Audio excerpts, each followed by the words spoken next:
नमस्कार, आपका भारत का मंथन में स्वागत है। आज हम भारतीय इतिहास के एक बड़े ही हैरान करने वाले मोड़ पर बात करेंगे। कैसे हड़प्पा जैसी शानदार शहरी सभ्यता के बाद वैदिक संस्कृति का दौर आया। सवाल ये है कि एक जबरदस्त नगरीय व्यवस्था, उसके बाद अचानक ये ज्यादातर ग्रामीण और क्या कहते हैं कबीलाई समाज कैसे उभरा। हम इसी पहेली को समझने की आज कोशिश करेंगे। देखेंगे कि समाज, तकनीक और सोच में क्या बदलाव आए। तो चलिए शुरू करते हैं हड़प्पा से। लगभग 2600 से 1900 ईसा पूर्व, मतलब अपने चरम पर थी ये सभ्यता। क्या कमाल की प्लानिंग थी।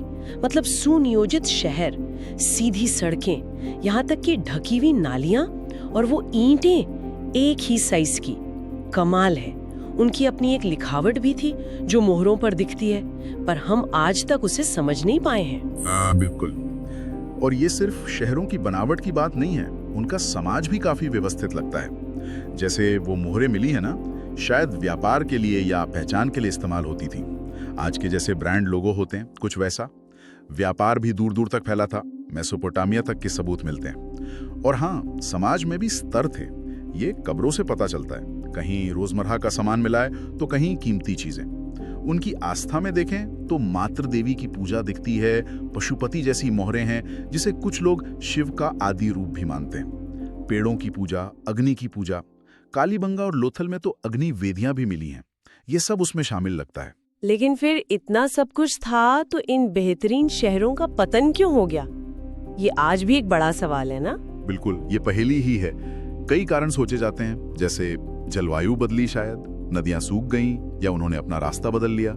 कुछ लोग बाहरी हमले की बात करते हैं, या शायद कोई महामारी फैली हो। लेकिन हाल में जो राखी गढ़ी डीएनए स्टडी आई है, उसने एक और परत जोड़ दी है। ऐसा लगता है कि वहां के लोगों में एक निरंतरता थी। मतलब कोई बड़ा बाहरी आर्य प्रवासन एकदम से नहीं हुआ था, बल्कि यहाँ के जेनेटिक निशान मध्य एशिया तक मिलते हैं। तो ये थोड़ा और उलझ जाता है कि वो शहरी ज्ञान कैसे गायब सा हो गया। तो जब हड़प्पा के नगर नियोजन का ये दौर खत्म हो रहा था या हो चुका था, तब उत्तर पश्चिम में एक अलग तरह की संस्कृति के निशान मिलने लगते हैं, जिसे हम वैदिक काल कहते हैं, लगभग 1500 ईसा पूर्व से। इसकी शुरुआत कैसे हुई थी? हाँ, इसकी शुरुआती जानकारी हमें मुख्य रूप से ऋग्वेद से मिलती है। ये है अर्ली वैदिक पीरियड, लगभग 1500 से 1000 ईसा पूर्व। ये समाज ज्यादातर पशुपालक था और कबीलाई ढांचा था। गाय और घोड़े बहुत महत्वपूर्ण थे, संपत्ति और शक्ति का पैमाना। घोड़े मतलब अश्व और रथ। वो युद्ध और जीवन दोनों के लिए बहुत अहम थे। अग्नि पूजा यानी यज्ञ और दाह संस्कार, ये इनकी खास प्रथाएं थी। और इनका शुरुआती केंद्र सप्त सिंधु का क्षेत्र माना जाता है, मतलब 7 नदियों का इलाका। और ये आर्य शब्द, ये बहुत सुनने में आता है। इसका क्या मतलब था उस समय? कोई नस्ल थी? देखिए, शुरुआत में आर्य शब्द किसी नस्ल के लिए इस्तेमाल नहीं होता था। ये ज्यादातर एक भाषाई समूह के लिए था, इंडो आर्यन। इनकी भाषा संस्कृत, प्राचीन ईरानी ग्रंथ अवेस्ता और ग्रीक, इन सब में समानताएं हैं। ये सब इंडो यूरोपीय भाषा परिवार का हिस्सा हैं। पुरातात्विक सबूत भी हैं कुछ, जैसे मध्य एशिया का बैक्टीरिया मार्जियाना कॉम्प्लेक्स, जिसे BMAC कहते हैं। वहां की कुछ चीजें और यहाँ की चीजों में समानताएं, ये संभावित प्रवासन या फिर सांस्कृतिक लेनदेन की तरफ इशारा करती हैं। अच्छा, और उनका समाज कैसा था? मतलब कबीले थे, राजा होते थे? हाँ, ऋग्वैदिक समाज कबीलों में बटा था, जिन्हें जन कहते थे। मुखिया को राजन कहते थे। वो अक्सर युद्ध में नेतृत्व करता था, पर जरूरी नहीं कि उसका पद हमेशा वंशानुगत हो। विचार विमर्श के लिए संस्थाएं भी थीं, जैसे सभा और समिति। सभा शायद बड़ों की परिषद थी और समिति आम सभा जैसी। वर्ण व्यवस्था का पहला जिक्र ऋग्वेद के 10वें मंडल के पुरुष सूक्त में मिलता है, लेकिन तब ये व्यवस्था कर्म पर आधारित थी और काफी लचीली थी। मतलब जन्म से तय नहीं होती थी।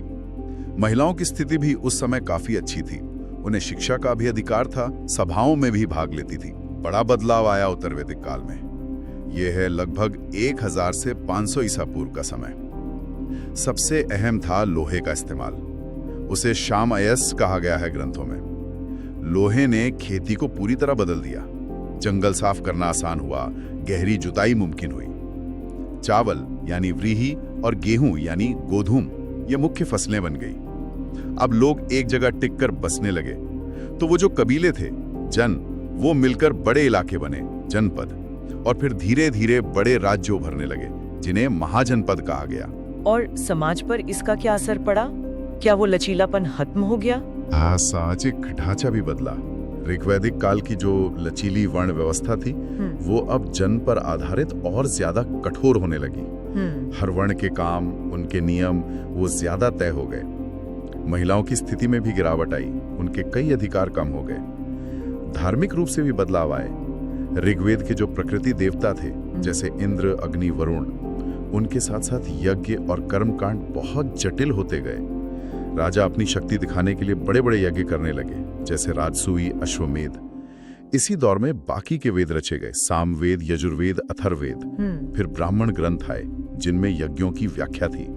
फिर आरण्यक और उपनिषद आए, जिनमें गहरा दार्शनिक चिंतन है, आत्मा ब्रह्म जैसी बातें। इस काल की एक पुरातात्विक पहचान भी है, पेंटेड ग्रेवेयर, मतलब पीजीडब्ल्यू बर्तन। ये खास तौर पर गंगा यमुना के ऊपरी दोआब में मिलते हैं। तो संक्षेप में कहें तो हड़प्पा के शहरों के पतन के बाद एक बिल्कुल अलग तरह की संस्कृति विकसित हुई। पहले पशुओं पर निर्भर, फिर खेती पर आधारित, और इसी ने धीरे धीरे राज्यों और साम्राज्यों के लिए जमीन तैयार की। ये बदलाव वाकई भारतीय इतिहास की कहानी को गढ़ते हैं। बिल्कुल। और अंत में एक सवाल छोड़ जाते हैं सबके लिए। जी, जरा सोचिए, अगर कभी हड़प्पा की वो रहस्यमयी लिपि पढ़ी जा सके, तो वो इस पूरी कहानी को कितना बदल सकती है। क्या वो इन दो महान संस्कृतियों के बीच कोई ऐसा रिश्ता या ऐसी निरंतरता दिखाएगी जिसके बारे में हमने कभी सोचा भी नहीं? ये सवाल हमें इतिहास की परतों को और कुरेदने के लिए उकसाता रहता है। Thank you for listening. Stay tuned and subscribe our channel for such knowledgeable video which help you to enhance your knowledge in easy way.